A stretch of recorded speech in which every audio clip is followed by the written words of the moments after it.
വൻ പ്രതീക്ഷകളുമായി കാത്തിരുന്ന കേരളത്തിൽ കേന്ദ്ര ബജറ്റിൽ കാര്യമായ പരിഗണനയില്ല. അപൂർവ ധാതുഖനന ഇടനാഴി പദ്ധതിയിൽ ഉൾപ്പെട്ടതാണ് ആകെ ആശ്വാസം. ഇത് കേരളത്തിന് മാത്രമായുള്ള പദ്ധതിയല്ല, പല സംസ്ഥാനങ്ങൾ ഉൾപ്പെട്ട പദ്ധതിയിൽ കേരളത്തെയും ഉൾപ്പെടുത്തിയെന്ന് മാത്രം. മാത്രമല്ല, കേരളം ആവശ്യപ്പെട്ടിരുന്ന രീതിയിലുള്ള ധാതുഖനന പദ്ധതിയല്ല കേന്ദ്രം വിഭാവന ചെയ്തിരിക്കുന്നത് എന്നാണ് സൂചന. സംസ്ഥാനത്തിനുള്ളിൽ കേന്ദ്രീകരിച്ച് നിൽക്കുന്ന ഒരു പദ്ധതിയാണ് കേരളം മുന്നോട്ട് വെച്ചത്. എന്നാൽ പല സംസ്ഥാനങ്ങളെ ഉൾപ്പെടുത്തിയുള്ള ഇടനാഴി കേരളത്തിന് എത്രത്തോളം പ്രയോജനം ചെയ്യുമെന്ന് വ്യക്തമല്ല. 7 അതിവേഗ റെയിൽ പ്രഖ്യാപിച്ചിട്ടും കേരളം അതിൽ വന്നില്ല.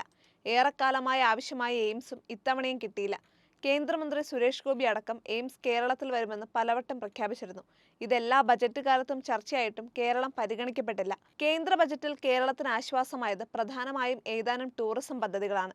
തീരദേശ ടൂറിസം പദ്ധതിയിൽ കേരളം ഉൾപ്പെട്ടിട്ടുണ്ട്. കടലാമകളുടെ പ്രജനനം നടക്കുന്ന മേഖലയ്ക്ക് പ്രത്യേക പരിഗണന ലഭിക്കും.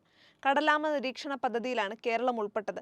ടൂറിസ്റ്റ് ഗൈഡുകൾക്ക് പ്രത്യേകം പരിശീലനം നൽകുന്ന പദ്ധതിയും കേരളത്തിന് ഗുണം ചെയ്തേക്കാം. ട്രക്കിംഗ് പ്രോത്സാഹനം, ആയുർവേദ പദ്ധതികൾ, ചന്ദനം, കൊക്കോ തുടങ്ങിയവ പ്രോത്സാഹിപ്പിക്കാനുള്ള പദ്ധതികളും കേരളത്തിന് ഗുണം ചെയ്തേക്കും. നാളികേര, കശുവണ്ടി പദ്ധതികളും കേരളത്തിന് പ്രയോജനം ചെയ്യുന്നവയാണ്.